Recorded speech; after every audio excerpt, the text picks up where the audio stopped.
Hi, I'm Sandra Helou and welcome to my podcast Metaverse.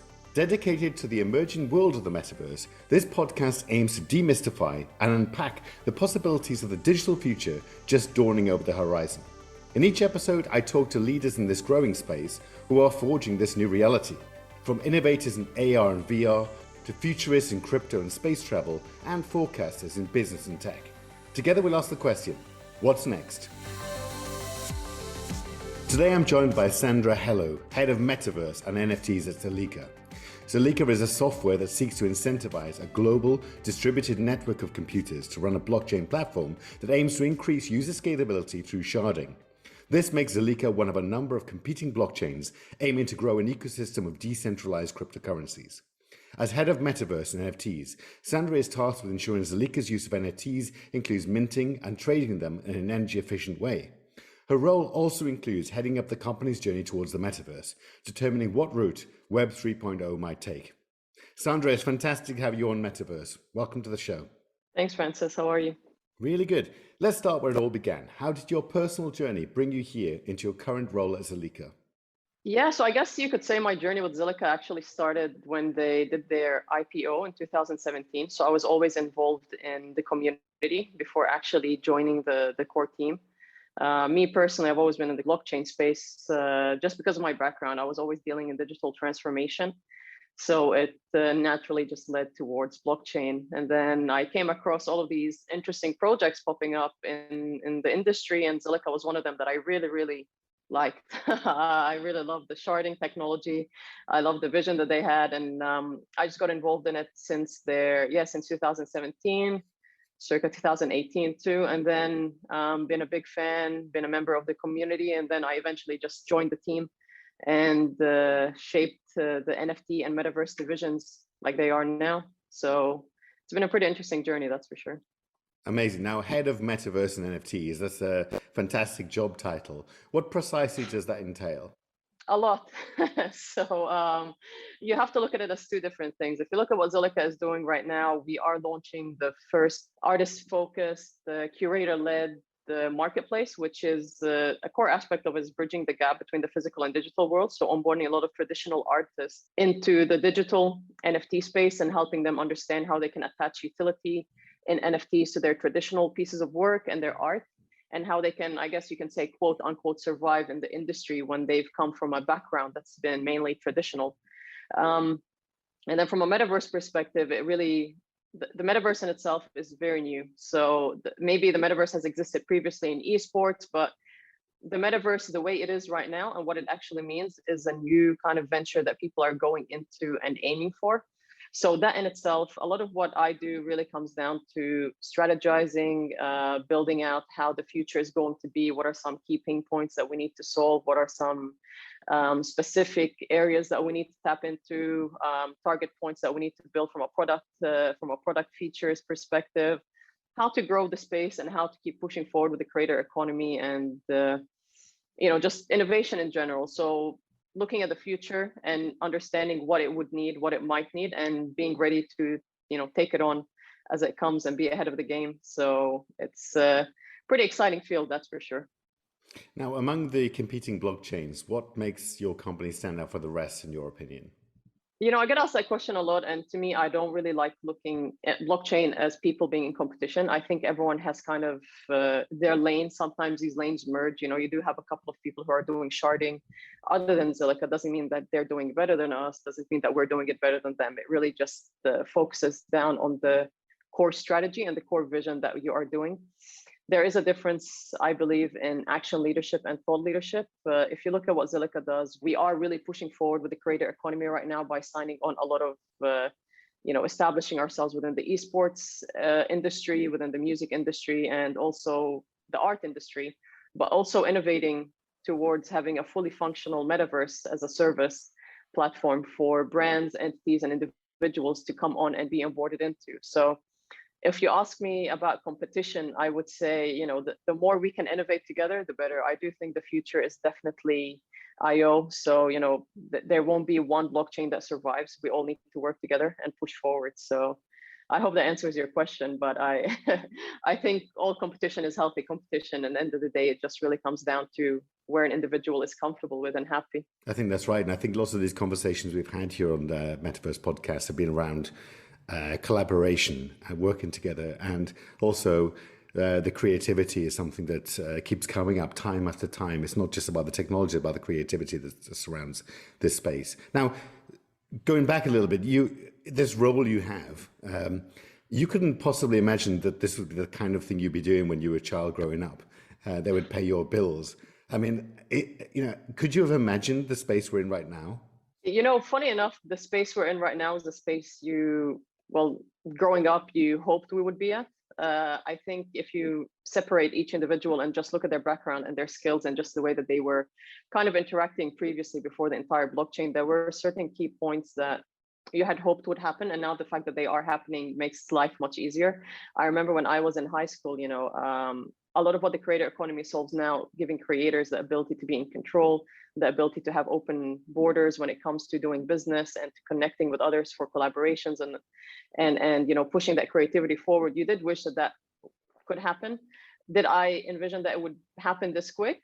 I hoped it would, but no, I think COVID really played a very big part in pushing that forward, especially because especially with the metaverse, actually, because I think a lot of brands, entities, businesses realized that if we were to ever hit a pandemic again, their business model slowed down because they were heavily dependent on brick and mortar. So going into digital and into the metaverse itself is the best next step, even utilizing NFTs. A lot of what we do in life centers around how can we always innovate what we're doing. And I think we all realized that a lot of people when COVID hit weren't ready for that digital transformation. Just going back a bit to Web2, when we say digital transformation, it's taking people from the traditional way into the digital space. And a lot of schools weren't ready to equip their students with going digital. And I think that came as a big shock with COVID. So I do think that now we are pushing at speeds that no one really planned for, but it's good that it's happening. So it's definitely a good time to be in. It's very exciting. I think reflecting back, people are going to look back at this time and say, oh my God, I was involved in the next big thing to happen to the industry. Absolutely. And I think it reminds me certainly of the beginnings of the internet as a thing and how exciting and wonderful that experience was. And look where we are today. Definitely. So if you could boil down this excitement you describe and this opportunity of the metaverse and into one sort of single thing, what would you say it's about? What's the most exciting thing about the metaverse?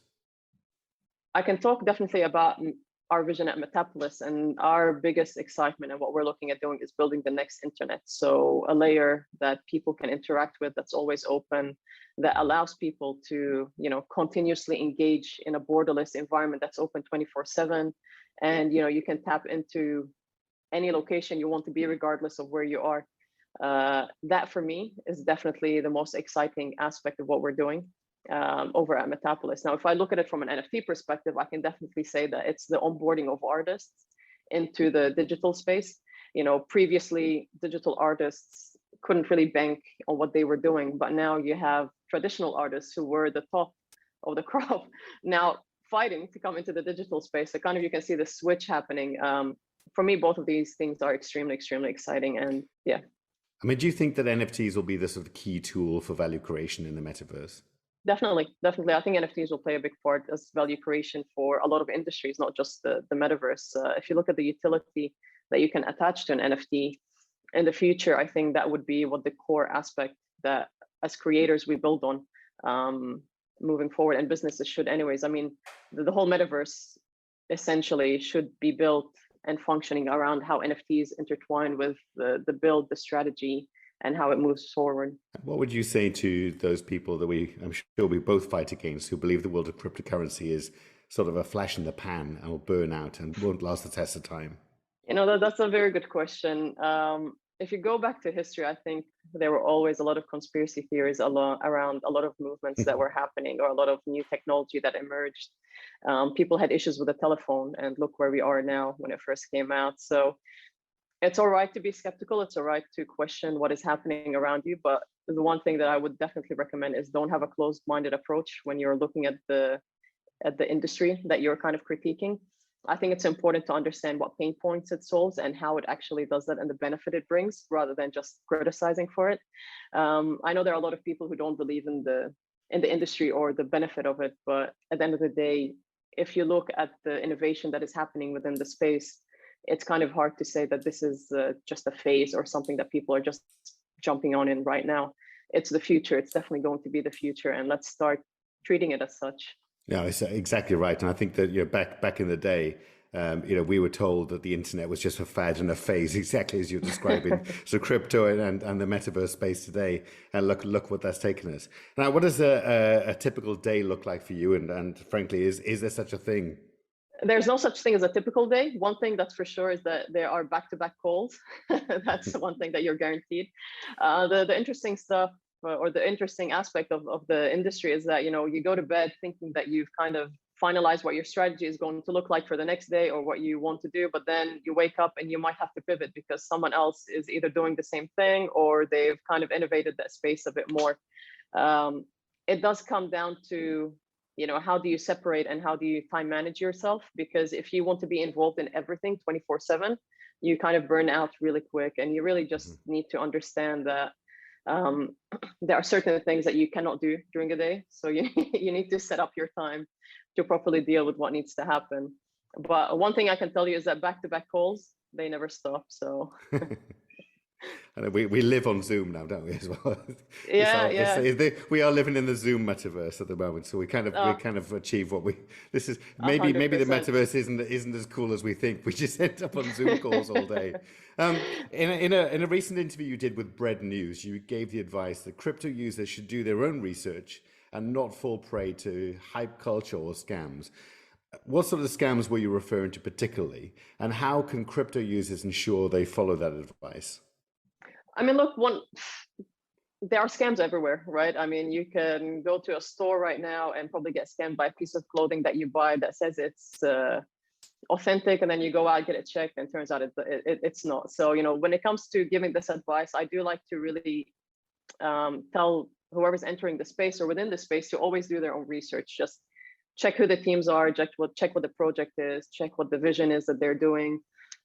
Just really get into it. Don't buy into hype, because hype, even though it really is beneficial in building that FOMO aspect of you wanting to jump in before everyone else and be involved in it, just be careful, do your research. Because funny enough, I have been a taxi once, and I was on a call. He heard me talking about crypto blockchain, and then he was like, as soon as I got off the phone, he's like, "Oh, I've been scammed by crypto so many times." And I'm like, "What do you mean? How did that happen?"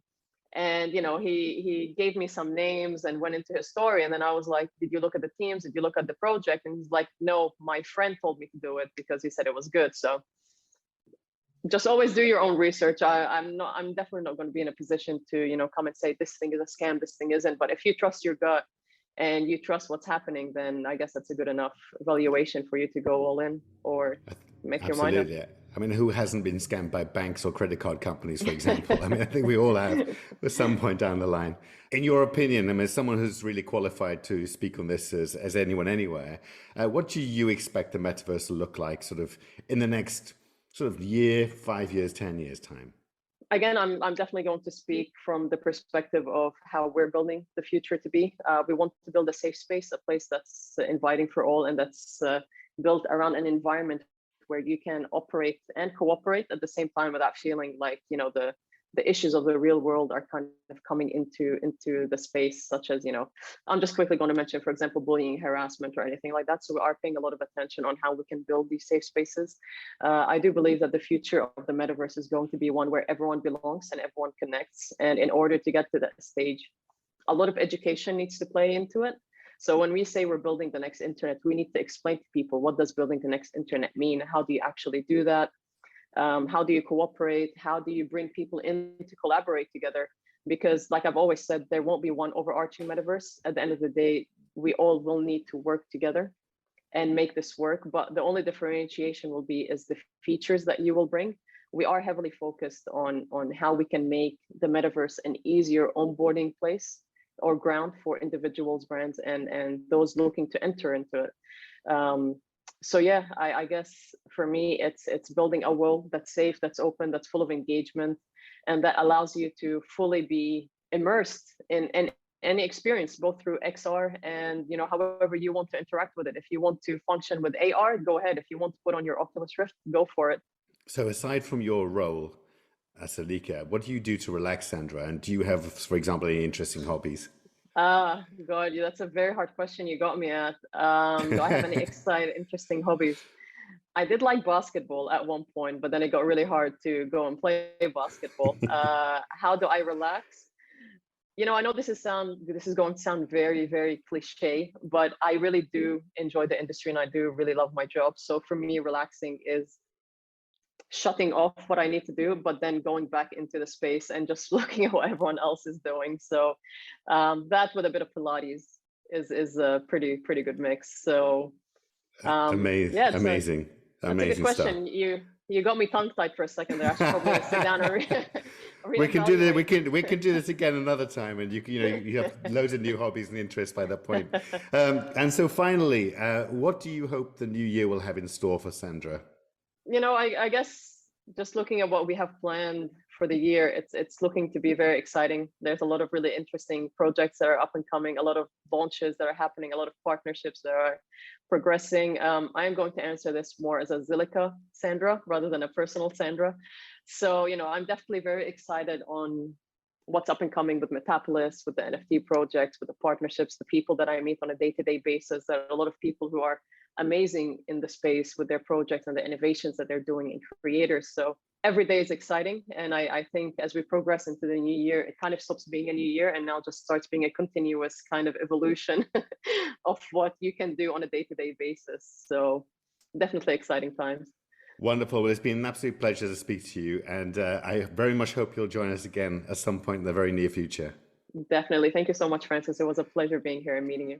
You've been listening to Metaverse with me, Francis Helou. Thank you so much to my guest, Sandra Helou, for a fantastic conversation. Tweet us at MetaversePod with any suggestions or feedback, and if you enjoyed the podcast, please do share a link on social media. You can sign up to receive an email when every new episode drops at our website, metaverse.fm.